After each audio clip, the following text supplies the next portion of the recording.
नेहरा साहब जवाब दे रहे हैं, सुन लीजिए सुरेश जी। देखिए सागर जी, मैं किसी के बीच में नहीं बोला, उम्मीद करता हूँ मेरे बीच में भी कोई ना बोले, ठीक है नेहरा जी, क्योंकि मैं इनके बीच में नहीं बोला। मैं नेहरा जी शुरू करिए। आप इनकी आवाज दबाइए पहले, बीच में सुरेश जी आइए, सुरेश जी अभी प्रश्न पत्र भी है लंबा, आगे हम चलेंगे, अब बीजेपी से भी ले लें दो सवाल। नेहरा जी। देखिए सागर जी, ये जवाब इसलिए नहीं दे पा रहे हैं क्योंकि जिस तरह से नीरज शर्मा जी ने नौकरी बेचने का और शमशेर गोगी ने अपना घर भरने का, भ्रष्टाचार करने की जो बात कही है, वो हुड्डा साहब के इशारे पे कही है, क्योंकि ये हुड्डा साहब के गिरोह के लोग हैं, जो गैंग है उनका पूरा, जो उनके खास शागिर्द हैं, उनमें ये शामिल हैं। और नीरज शर्मा ने तो बाकायदा वीडियो में कहा है कि ये मेरे अकेले की बात नहीं है, उन्होंने दोहराया इस चीज को, ये मेरा अकेले का मन नहीं है, मेरे अकेले के विचार नहीं है, ये हुड्डा साहब के विचार हैं। हुड्डा साहब ने कहा है कि 50 वोट के ऊपर एक नौकरी बेचेंगे हम, और ये उनका कहने का ये मकसद नहीं है, और पार्टी ने किनारा नहीं कर लिया। उसके बाद परिवार का घर भरेंगे, उसके बाद रिश्तेदारों का घर भरेंगे। ये इन्होंने नौकरी बेचने का और भ्रष्टाचार करने का जो शुरू में कहा है, ये आने वाले समय के अंदर जनता इनको सबक सिखाएगी।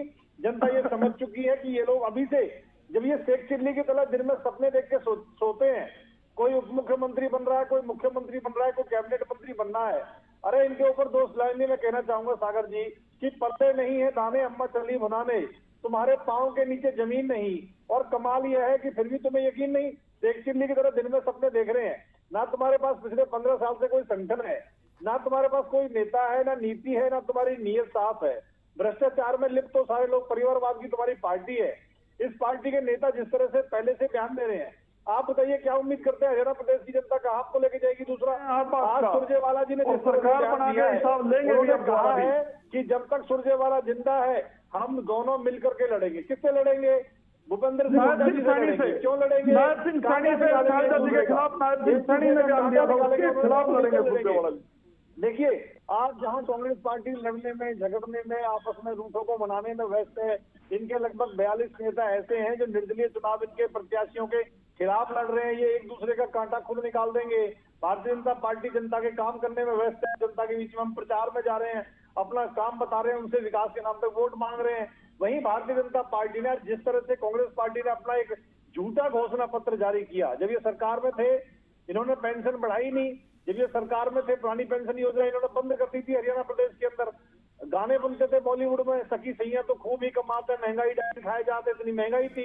और आज ये बड़ी बड़ी झूठी झूठी घोषणा करते हैं। हमने जो काम किया उसको लेकर जनता के बीच में गए। और जिस तरह से एक लाडो लक्ष्मी योजना के माध्यम से एक 2100 रुपए का शगुन प्रत्येक हमारे घोषणा पत्र की नकल है, 2000 की जगह 2100 लिख दिया।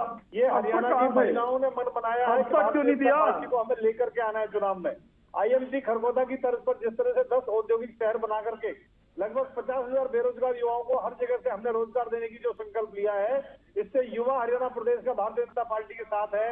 हमारी चिरायु आयुष्मान जो योजना है, जिसमें 5 लाख से बढ़ा करके 10 लाख तक हमने निःशुल्क हमने इलाज की जो सुविधा दी है, और हर बुजुर्ग व्यक्ति जो 70 साल से ज्यादा उम्र का है उसको 5 लाख रुपए अलग से इलाज के लिए जो दिए, उससे हरियाणा प्रदेश की भाजपा सरकार के प्रति लोगों का ये मन बना है कि कहीं ना कहीं गांव, गरीब, किसान, मजदूर की ये सरकार है, सबका भला सोचने वाली सरकार है।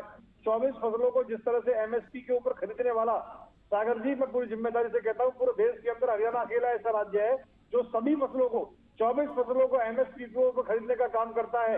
ये भारतीय जनता पार्टी की सरकार ने करके दिखाया है। और जिस तरह से 2 लाख युवाओं को बिना पर्ची, बिना खर्ची, ईमानदारी, योग्यता और काबिलियत के आधार पर सरकारी नौकरी पक्की हम देंगे तीसरी बार जनता के आशीर्वाद से जो हम सरकार में आएंगे। और जिस तरह से माननीय मुख्यमंत्री श्री नायब सैनी जी ने कहा है कि तीसरी बार जनता के आशीर्वाद से मुख्यमंत्री बनते ही सबसे पहले कांग्रेस के भर्ती रोको गैंग ने जो 25,000 भर्तियों के रिजल्ट पर रोक लगवाई, चुनाव आयोग में जाकर के उनका रिजल्ट घर के उनको ज्वाइनिंग देने का काम करूंगा तीसरी बार मुख्यमंत्री बनते ही। ये भी कांग्रेस के ताबूत में। ठीक है नेहरा साहब, अब कांग्रेस से जवाब भी ले लेंगे इसमें, नहीं रोका मैंने आपको, देखिए आपने लंबा वक्त लिया।